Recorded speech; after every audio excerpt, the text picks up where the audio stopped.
Minggu lalu kita belajar bahwa setiap orang benar-benar mengenal Tuhan, maka ia akan memiliki respon yang benar, maka dia akan memiliki iman yang teguh, dan dia hidupnya berubah. Saudara masih ingat ya? Nah, Pastor Siani minggu lalu mengajak kita untuk merenungkan satu pertanyaan penting. Siapa Tuhan menurut saudara? Betul ya, itu satu pertanyaan yang sangat luar biasa yang Tuhan tanya kepada murid-muridnya. Dan saya rasa Tuhan menanyakan itu juga buat kita.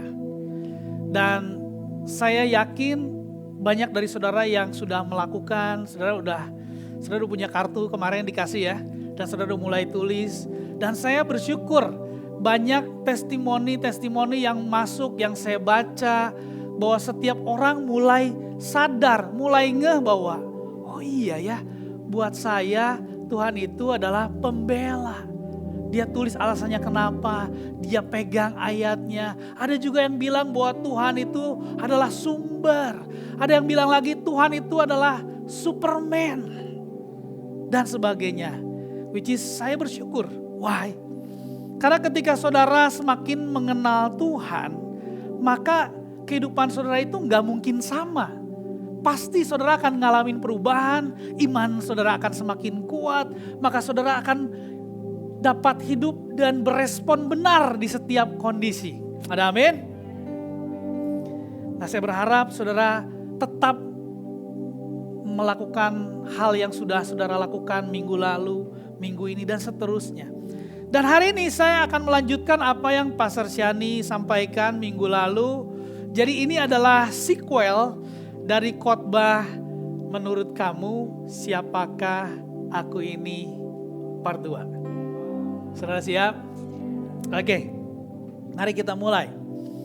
Hari ini saya ingin mengajak saudara secara khusus untuk mengunjungi dan belajar dari seorang atau dari sebuah cerita yang bukan hanya adalah orang yang terkaya di zamannya, dan dia juga adalah orang yang paling saleh yang ditemukan, tapi dia bukan hanya kaya, dia bukan hanya punya segalanya, tapi dia diizinkan untuk mengalami penderitaan yang begitu luar biasa, yang kalau saya baca rasanya tidak terbayangkan terjadi pada hidup kita. Pada hari ini saya ingin kita semua belajar dari keteladanan seorang yang sangat luar biasa, yang dikenal hidupnya saleh dan takut akan Tuhan, yang bernama Ayub. Oke, hari ini khusus kita akan belajar dari buku Ayub. Jadi saya ingin saudara memperhatikan dan saya ingin saudara mengenali ada 3 karakter inti di cerita Ayub ini. Yang pertama, saya ingin saudara lebih mengenal siapakah Tuhan, siapakah Allah, siapakah yang kedua pribadi iblis. Saudara juga perlu kenal, walaupun gak usah jadi bestie gitu ya, tapi saudara perlu kenal, saudara perlu tahu. Oke. Dan yang ketiga tentunya Ayub. Oke. Saya ingin saudara memperhatikan hal itu karena saya percaya ketika saudara sungguh-sungguh hari ini memperhatikan hal ini, maka saudara akan mendapatkan sebuah pelajaran yang sangat penting dari kisah ini. Di zamannya, Ayub itu adalah orang yang terkaya di bagian timur bumi. Jadi dia bukan hanya orang terkaya di Bekasi Timur atau Jakarta Timur atau Jawa Timur atau Indonesia Timur. Dia orang terkaya di bagian bumi sebelah timur. Artinya nih orang gak main-main. Dia kaya, bukan kaya, kaya gitu ya. Dia punya istri, 1 istri, dia punya 10 anak, 7 laki-laki, 3 perempuan. Dia punya 7.000 kambing domba. Kebayang gak? Naronya aja segitu di mana gitu loh. Kalau gak punya lahan yang besar gak mungkin. 7.000 kambing domba. Mungkin kalau hari ini 7.000 perusahaan mungkin ya. 3.000 unta, mungkin dia punya 3.000 mobil gitu. Waduh, 3.000 unta. 1.000 lembu, 500 pasang, 1.000 artinya ya. Itu lembu ada 1.000, kebayang gak sih? 500 keledai. Budak dalam jumlah besar sampai gak ditulis, udah banyak lah pokoknya. Ya, dan ia dikenal bukan hanya kaya, tapi dia dikenal hidupnya saleh, takut akan Tuhan, menjauhi kejahatan. Nah, saya ingin saudara melihat, jadi kita hari ini akan membahas dari satu pasal Ayub yang pertama, tapi saya ingin saudara perhatikan ayat yang ke-6.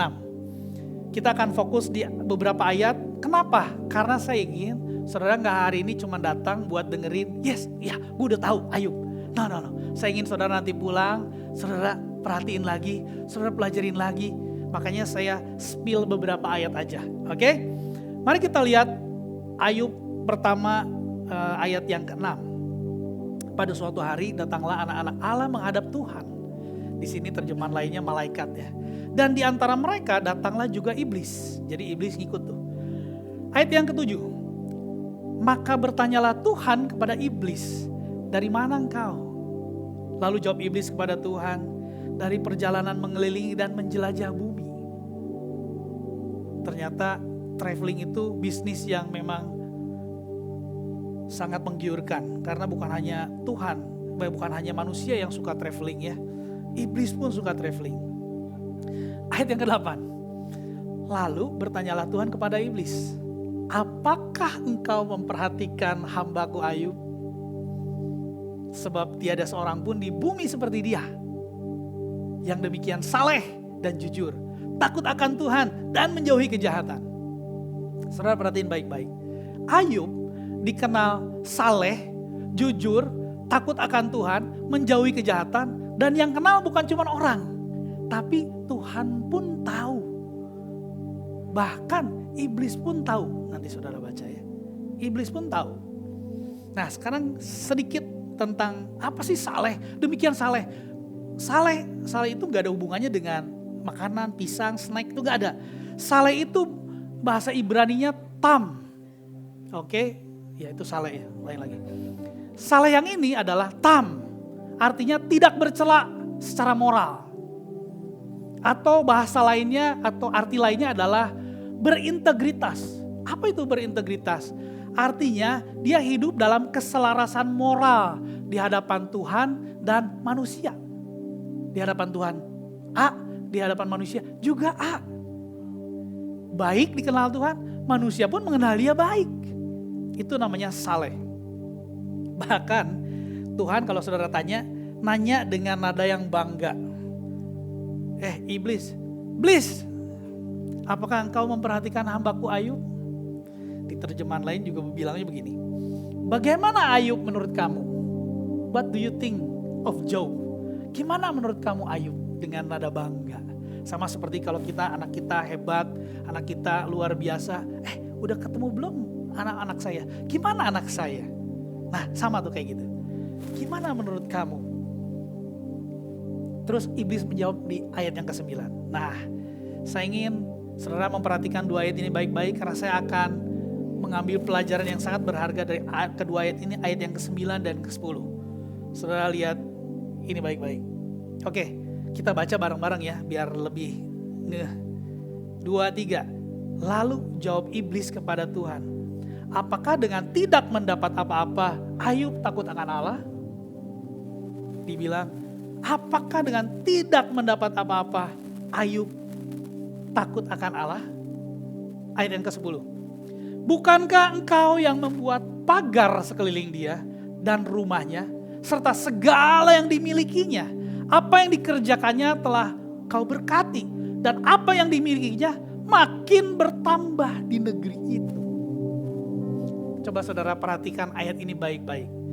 Istirahat sebentar, saudara perhatikan ayat yang ke-9 dan yang ke-10.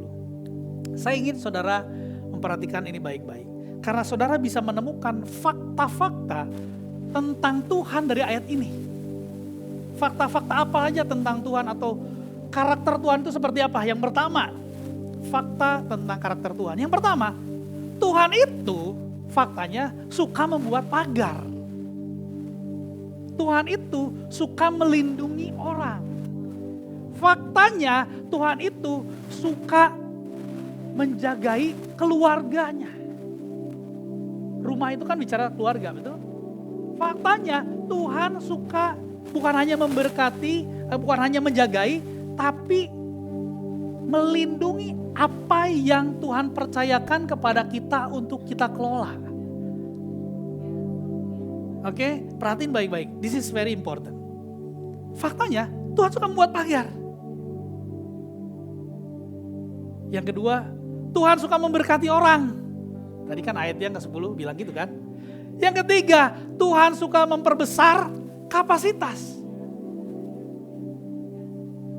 Dan yang keempat, Tuhan itu bangga banget sama anak-anaknya dan suka mempromosikan anak-anaknya. That's fakta tentang Tuhan. Coba saudara perhatiin dulu baik-baik ayat yang ke-9, ayat yang ke-10. Saya mau tanya, siapa yang bicara di ayat yang ke-9 dan ke-10? Siapa yang berbicara? Ayub kah? Tuhan kah? Siapa? Benar banget, iblis yang ngomong. Kebayang gak? Iblis mengungkapkan fakta-fakta tentang karakter Tuhan. Artinya gini saudara, kalau iblis aja tahu, jangan sampai kita nggak tahu. Kalau sampai iblis aja tahu, jangan sampai kita nggak tahu. Ini ayat 10 yang ngomong iblis loh. Dia aja mengakui bahwa Tuhan itu Tuhan yang suka melindungi, suka memberkati, suka mempromosikan orang. Dia bangga dengan orang. Begitulah karakter dari Tuhan. Jadi jangan sampai iblis lebih tahu dari kita. Perhatikan ayat yang ke-9. Nah, ini adalah fakta-fakta mengenai si iblis. Apakah dengan tidak mendapat apa-apa, Ayub akan takut akan Allah? Ini fakta-fakta mengenai karakter si iblis. Yang pertama, iblis suka mempertanyakan motivasi dari kesalehan Ayub ataupun kesalehan kita. Mempertanyakan ini bukan kritis ya, iblis itu bukan kritis, tapi suka meragukan, itu beda. Meragukan, saleh, kuaya, ya pasti saleh. Coba dia gak punya apa-apa. Itu faktanya, saudara harus kenal tuh. Harus berkenalan dengan si iblis. Dia itu suka mempertanyakan, suka meragukan. Saudara ingat Adam dan Hawa ketika dikasih kesempatan untuk mengelola sebuah taman. Tuhan bilang, semua buah di taman ini boleh kamu makan buahnya. Ular bilang apa? Semua buah di taman ini gak boleh dimakan ya. Sih, dia suka banget meragukan. Meragukan firman Tuhan, meragukan iman kita, meragukan kesalehan kita, meragukan tujuan hidup kita. Dia suka banget meragukan kemampuan kita. Bahkan dia meragukan identitas Tuhan. Saudara masih ingat waktu Tuhan dicobai 40 hari 40 malam lapar ke padang gurun. Apa yang dilakukan oleh si iblis? Lapar ya. Kalau engkau anak Allah, ubah roti jadi Subway. Batu jadi roti ya. Kalau itu sama jadi roti ya. Ubah batu itu jadi roti. Ngapain dia? Kalau kamu anak Allah, jatuhin katanya. Kan ada malaikat katanya. Kalau kamu mau nih semua, sembah. Yang iblis sedang coba itu apanya? Identitasnya. Apakah dia berhasil? Tidak pernah. Nanti saya jelaskan. Jadi itulah fakta. Iblis itu suka mempertanyakan, suka meragukan saudara. Dan yang kedua, iblis itu suka menuduh.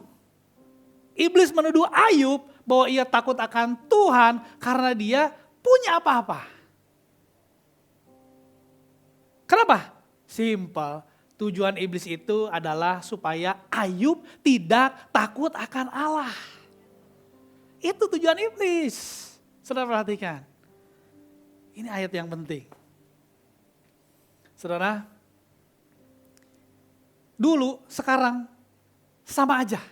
Pengkhotbah 1 ayat 9 berkata, apa yang pernah ada akan ada lagi.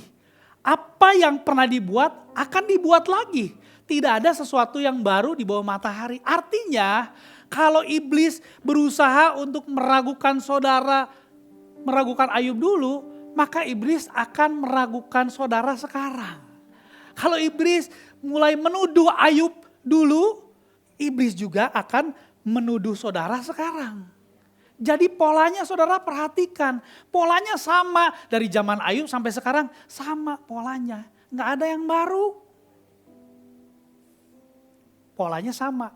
Tujuan iblis supaya kita tidak takut akan Tuhan.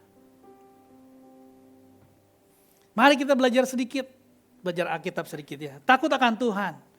Bahasa Ibraninya adalah yare. Apa itu yare? Yare adalah kekaguman yang kuat. Sehingga kita ada di satu posisi yang begitu atau sangat menghormati Tuhan. Itu yare. Yare juga artinya atau takut akan Tuhan adalah mempertahankan kualitas hidup saleh. Tetap ada di dalam kehidupan yang saleh. Atau iblis itu ngomong gini. Apakah tanpa memiliki apa-apa, dia tetap mempertahankan kualitas kehidupannya yang saleh? Bagaimana cara iblis menggugurkan kesalehan kita? Caranya dibalik sama dia. Coba kalau dia tidak punya apa-apa. Dibalik tuh. Tidak mendapat apa-apa. Coba kalau dia tidak mendapat apa-apa. Apa itu tidak mendapat apa-apa? Bahasa Ibraninya kinam. Dari bahasa Ibrani kinam. Artinya tanpa imbalan. Nggak ada imbalan. Tanpa alasan. Nggak pakai imbalan tuh. Apakah tanpa imbalan Ayub akan tetap takut akan Tuhan? Pertanyaan sama. Apakah tanpa imbalan saudara akan tetap takut akan Allah? That's the big question.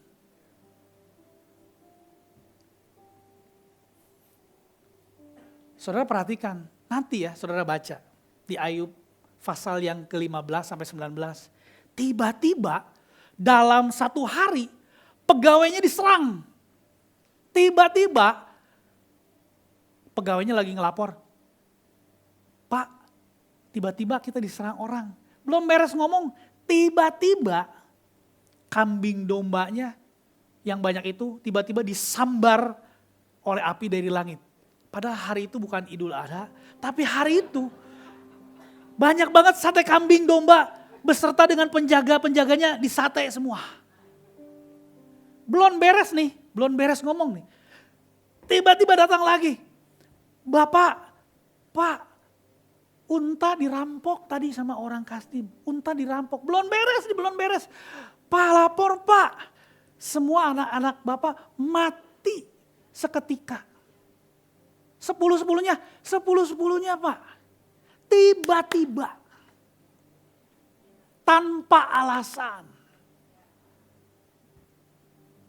Wow. Bahkan gak cukup sampai di situ. Tiba-tiba dia kena sakit berat. Darah busuk. Hari itu sampai dia benar-benar gak punya apa-apa. Padahal saudara tahu kan tadi saya bilang. Ayub itu adalah orang yang terkaya di bagian timur. Dia itu memiliki semuanya. Apa yang dia gak punya? Semua punya, banyak lagi. Dia punya semua. Hidupnya sangat-sangat luar biasa. Tapi di dalam satu hari, semuanya habis. Semuanya hilang dalam satu hari.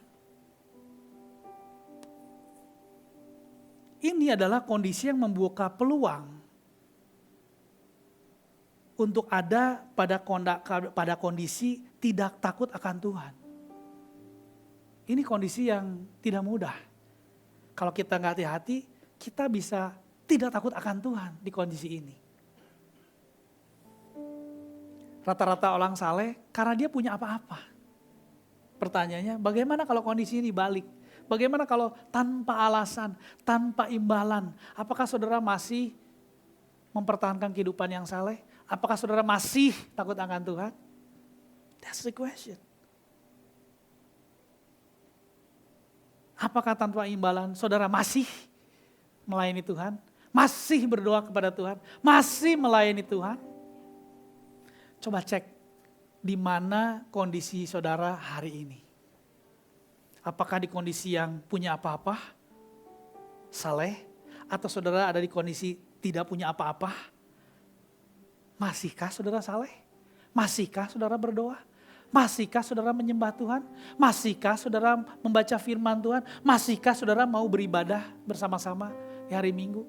Atau mulai malas? Kayaknya malas nih. Tidak mendapat apa-apa, arti yang kedua dari kinam tadi. Yang pertama tadi tidak tanpa imbalan, tanpa alasan. Yang kedua tidak punya arti atau tidak berharga atau tidak berguna bagi orang lain.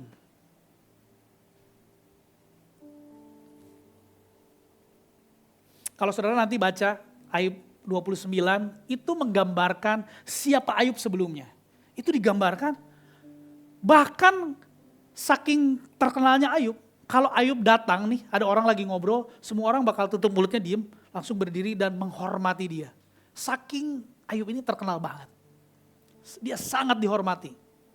Tapi di ayat yang ke-30, di pasal yang ke-30, cuman beda satu pasal doang nih. Pasal yang ke-30 itu menggambarkan masa-masa Ayub tidak dihargai.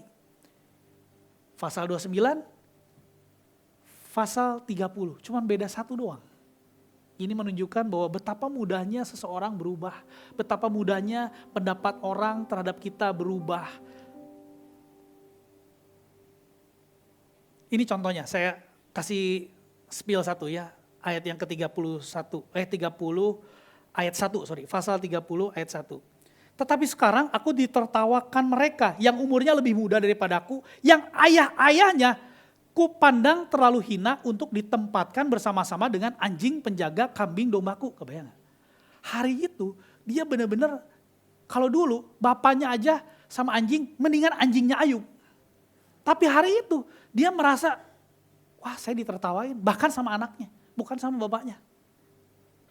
Itu kondisi yang begitu berat buat Ayub. Ayat yang ke-9 sampai 10 nanti saudara boleh baca. Sekarang mereka datang dan aku ditertawakannya. Bagi mereka aku ini lelucon belaka. Joke katanya. Aku dipandang oleh mereka hina dan keji, bahkan mukaku mereka ludahi. Kebayang gak orang yang kalau datang, Pak Ayub, tiba-tiba cuh. Itu benar-benar kondisi yang berubah sangat-sangat drastis.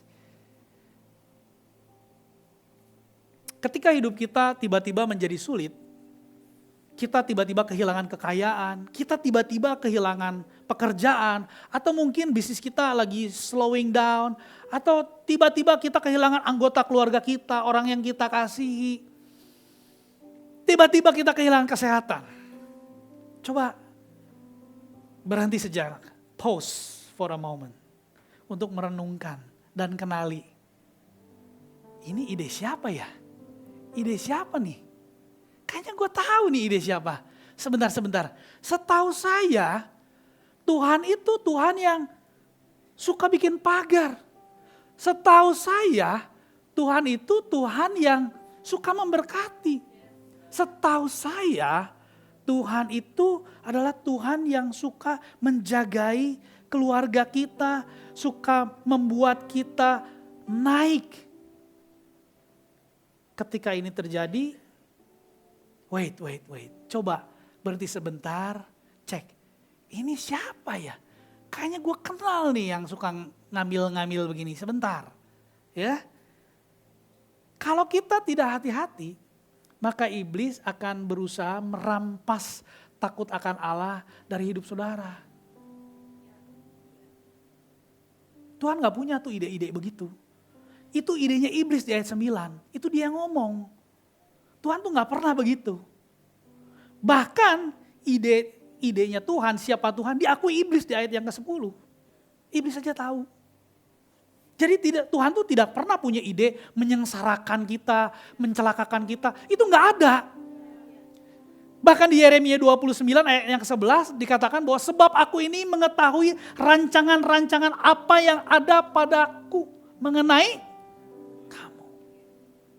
Demikianlah firman Tuhan, yaitu rancangan damai sejahtera dan bukan rancangan kecelakaan, bukan. Untuk memberikan kepada saudara hari depan yang penuh harapan. Jangan salah menilai, jangan salah mengenali. Kita lihat ayat yang ke-11. Iblis gak berhenti di situ. Dia bilang gini, coba, tetapi ulurkanlah tanganmu dan jamahlah segala yang dipunyainya. Ia pasti mengutuki engkau di hadapanmu. Kita mulai mengenal nih tujuan iblis yang kedua. Saudara perhatikan tadi? Tujuan iblis yang kedua adalah dia ingin supaya saudara dan saya mengutuki Tuhan. Itu tujuannya.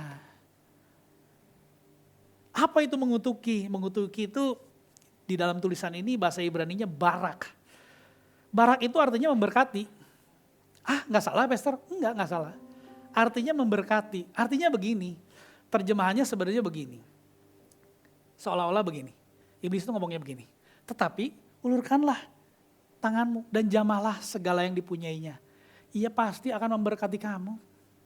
Gitu, sindiran.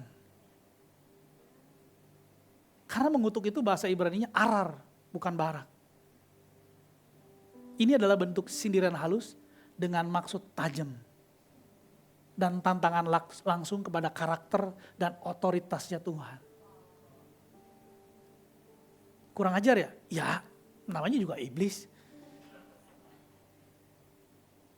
Tetapi arti kata barak yang dimaksud sama si iblis itu adalah mengutuki, membenci, menghina Tuhan. Atau menuduh Tuhan itu jahat, menuduh Tuhan itu pengkhianat, menuduh Tuhan itu tidak setia, menuduh Tuhan itu tidak layak disembah. Itulah barak yang dimaksud sama si iblis. Tuhan itu tidak bisa dipercaya. Itu tujuannya. Jadi kalau saudara ada dalam kondisi yang lagi tidak punya apa-apa nih, hati-hati. Memang itu tujuannya. Supaya saudara mulai mengutuki Tuhan, menuduh Tuhan, gak setia Tuhan. Tuhan gak bisa dipercaya. Tuhan gak layak disembah. That's the purpose. Saya udah bilang, saudara akan belajar banyak hari ini dari ayat ini. Ulurkan tangan, apa itu? Itu adalah arti kiasan untuk menarik perlindungan. Coba tarik perlindungan dan singkirkan tangan Tuhan, tanganmu yang melindungi Ayub. Itu yang dimaksud sama si iblis. Karena iblis paham banget, kalau Tuhan masih turun tangan, dia gak bisa menyentuh Ayub. Dia minta, coba singkirin tangannya. Coba tarik perlindungannya. Supaya dia bisa menyentuh Ayub. Karena kalau Tuhan masih ada dengan tangan yang melindungi, iblis pun gak bisa apa-apa. Gak bisa. Mau dia pengen pun, gemes, gak bisa. Gak bisa. Sedikit gak bisa. Selama tangan Tuhan masih ada, selama tangan Tuhan tidak menyingkir, gak bisa. Tidak akan pernah terjadi. Jamah itu maksudnya menghancurkan, menyerang, menyakiti apa yang dimiliki oleh Ayub. Iblis meminta Allah mencabut perlindungan dan menggunakan tangannya yang penuh kasih dan kuasa itu untuk menciptakan penderitaan pada hidup Ayub. Itu yang diinginkan oleh si iblis. Tapi coba perhatikan ayat yang ke-12. Maka firman Tuhan kepada iblis, segala yang dipunyainya ada dalam kuasamu, kata Tuhan. Hanya janganlah engkau mengulurkan tanganmu terhadap dirinya. Segala yang dimilikinya ada dalam kuasamu. Hanya, Tuhan bilang, jangan engkau mengulurkan tanganmu terhadap dirinya. Kamu jangan sentuh Ayub ya. Apa yang dimilikinya kamu boleh sentuh, ada dalam kuasamu. Kemudian pergilah iblis dari hadapan Tuhan. Artinya ayat ini lagi bilang apa? Iblis itu perlu izin khusus dan terbatas. Perlu izin terbatas untuk menyentuh Ayub. Artinya iblis perlu izin terbatas untuk menyentuh saudara. Kalau nggak ada izin nggak bisa. Jangan coba-coba. Tapi coba lihat, Tuhan itu adalah Tuhan yang baik. Dan iblis tidak bisa mengubah identitas Tuhan, yang identitas Tuhan itu adalah penuh kasih. Dia nggak bisa memprovokasi Tuhan untuk menggunakan tangannya untuk menyakiti Ayub. Enggak. Coba perhatikan siapa yang melakukan itu. Coba lihat. Tuhan tetap baik. Tidak bisa jadi jahat karena hanya ditantang oleh iblis. Nggak bisa. Kehilangan, sakit penyakit, penderitaan yang dialami Ayub. Semua dilakukan oleh tangan siapa? Oleh tangan siapa? Jadi jangan suka salah sangka. Oke? Tapi kalau kita tidak mengenal siapa Tuhan dengan baik, maka kita seringkali menjadikan Tuhan sasaran kemarahan kita. Tuhan kenapa ambil anak saya? Tuhan kenapa ambil pasangan saya? Tuhan kenapa menyakiti saya? Wait, sebentar. Tuhan itu tidak seperti itu. Kalaupun hari ini saudara sedang disentuh, itu hanya dengan izin terbatas. Berani lewat, dia akan menderita sebelum waktunya.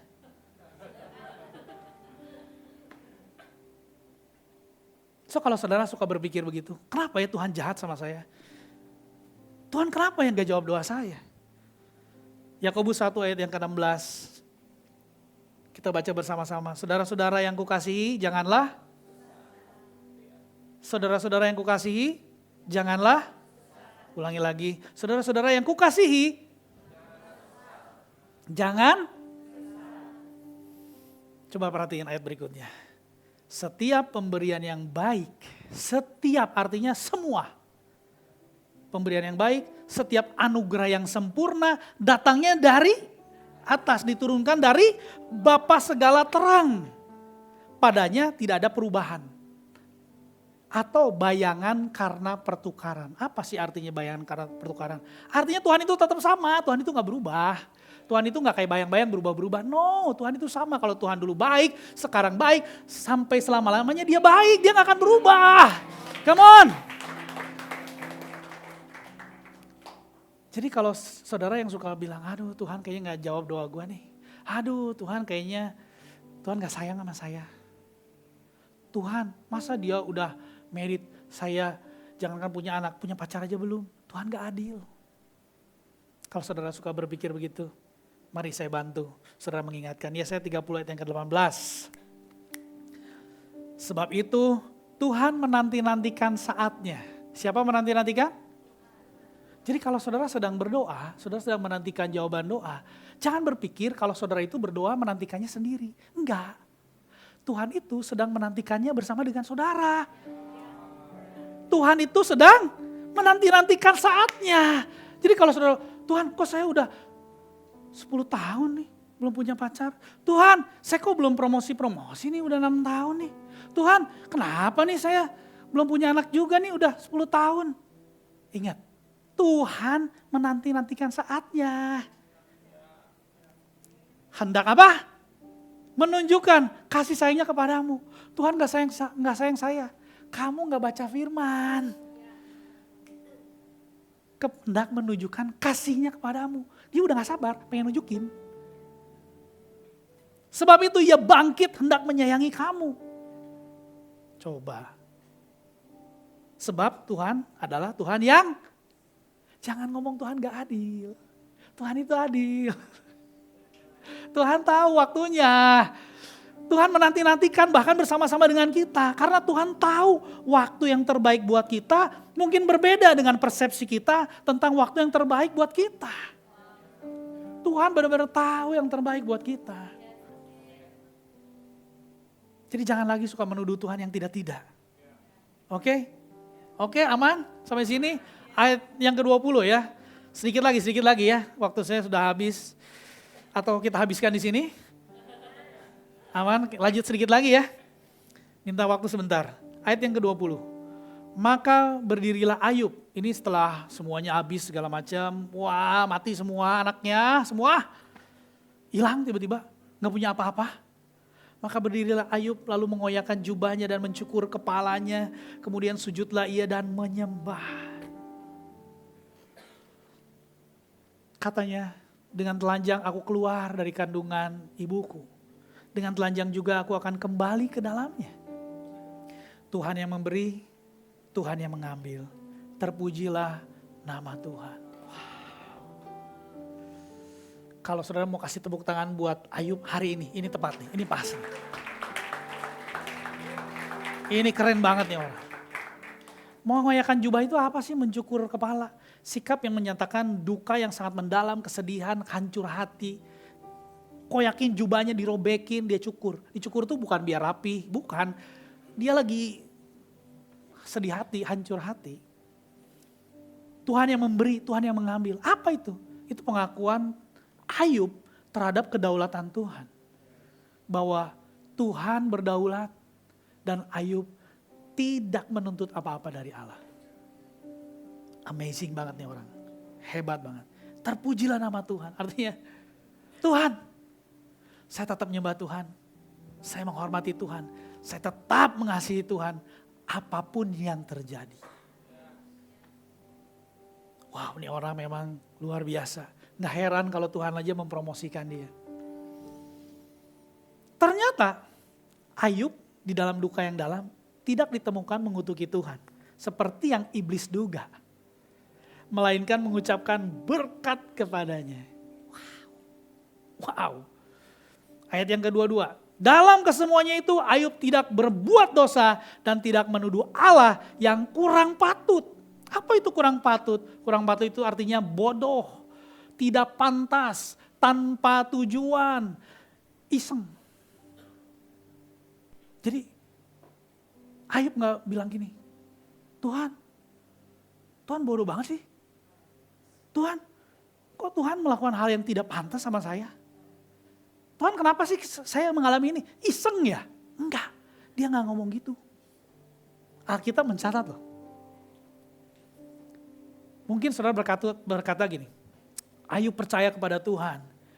Wah hebat ya percaya kepada Tuhan. Tapi ada yang lebih hebat menurut saya. Tuhan mempercayai Ayub. Bahkan ketika dia diprovokasi oleh iblis, dia tetap percaya. Kamu boleh sentuh semuanya kecuali tubuhnya lu jangan sentuh. Tapi bahkan kalau saudara nanti baca di ayat berikutnya, oke, kamu boleh sentuh tubuhnya tapi sayangkan nyawanya. Dia sampai udah gak punya apa-apa. Dia sampai udah ibaratnya tidak berguna lagi buat orang. Orang udah gak hormati dia lagi. Lu siapa lu? Cuh gitu.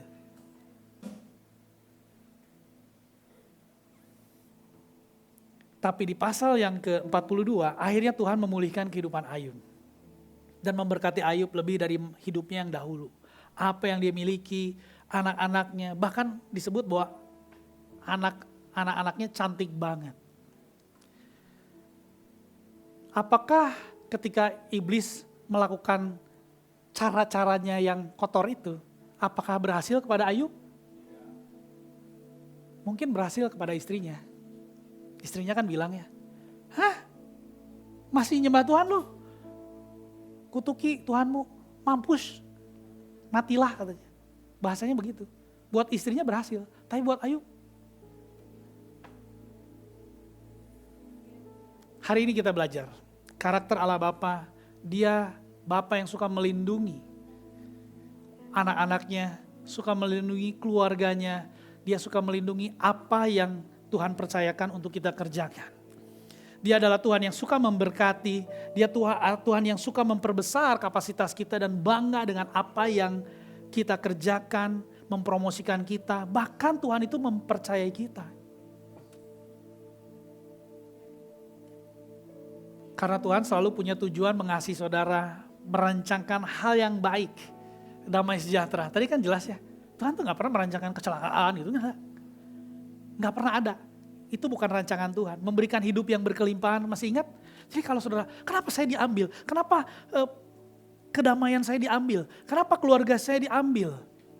Sebentar, yang suka ngambil itu siapa ya? Yohanes 10 ayat 10 bilang apa? Pencuri datang untuk mencuri, membunuh, membinasakan. Jadi kalau yang suka nyuri, bunuh, binasakan, itu bukan Tuhan. Karena Tuhan bilang, tapi aku datang untuk memberikan kehidupan. Supaya kamu hidup, hidupnya dalam kelimpahan. Itu tujuannya Tuhan. Saudara harus bedakan. So karakter iblis juga kita perlu tahu, dia suka meragukan kita semua. Dari zaman Ayub dulu, dari zaman Adam dan Hawa dulu. Sama ya, gayanya masih sama. Suka menuduh kita, kamu mah gak akan bisa. Mana mungkin kamu backgroundnya begini, kamu bisa berhasil. Mana mungkin Tuhan mengasihi orang seperti kamu, menuduh. Melakukan apa yang jahat, mencuri, membunuh, membinasakan. Supaya tujuannya yang tadi yang saya bilang. Supaya saudara dan saya tidak takut akan Tuhan. Supaya apa lagi? Supaya saudara mengutuki Tuhan. Dan dia cari teman. Dia gak mau sendirian. Masa dihukum sendirian, yang enak rame-rame dong, betul? Mana ada orang mau korupsi sendirian, aku saja, hukum aku. Sini juga ngambil, sini. Segerombol aja langsung semua. Sama, iblis juga kerjanya mirip. Seperti kisah Ayub, seringkali kita menghadapi kejadian-kejadian yang tidak dapat kita pahami dengan akal pikiran manusia. Dulu kenapa ya, saya juga dulu kalau ditanya, dulu kenapa ya saya bisa ditinggalin pacar saya. Padahal saya gak pernah kasar, gak pernah apa. Tiba-tiba ditinggalin. Sampai hari ini, itu masih misteri, saya juga gak tahu gitu loh. Saya berdoa untuk punya anak 8 tahun lamanya. Setelah itu saya berdoa lagi 7 tahun lagi. Supaya istri saya bisa hamil, anak yang kedua. Tiba-tiba in the middle of berdoa, istri saya sempat hamil normal, tapi keguguran. Karena tidak hamil pada tempatnya. Jadi hamil itu harus pada tempatnya dan pada waktunya ya. Kalau tidak pada waktunya jadi kurang baik ya. Kalau tidak pada tempatnya jadi keguguran gitu loh. Kegugurannya di mana? Baru pulang dari Jakarta, habis ministry, pulang naik travel, MBZ belum jadi. Disitulah istri saya keguguran dan hampir kehilangan istri saya. Kalau saudara tanya, kenapa sih Tuhan mengizinkan hal seperti itu? Hal itu masih misteri, saya juga gak tahu sampai hari ini. Mungkin nanti kalau ketemu Tuhan saya tanya, Tuhan kenapa sih? Oh, saya baru ngerti sekarang. Tapi gak apa-apa. It's okay. Saya pernah beli sebuah mobil untuk pelayanan, untuk bawa orang-orang dari Bandung ke Jakarta, untuk melayani di tempat ini. Tapi mobilnya hilang. Mobilnya hilang, dicuri orang. Ketahuan, ditangkap, puji Tuhan. Dilepasin sama keluarganya. Karena keluarganya aparat lah. Jadi bukan keparat, aparat ya. Walaupun kelakuannya agak-agak ya. Kalau ditanya kenapa itu semua terjadi, saya nggak tahu. Sampai hari ini mobilnya di mana itu masih misteri. Tapi ingat ini, terakhir, mengenal Tuhan secara pribadi itu lebih penting daripada saudara memahami sebuah misteri. Karena Tuhan itu berdaulat dan Tuhan seringkali mengasihi kita dengan cara-cara yang kita tidak pahami.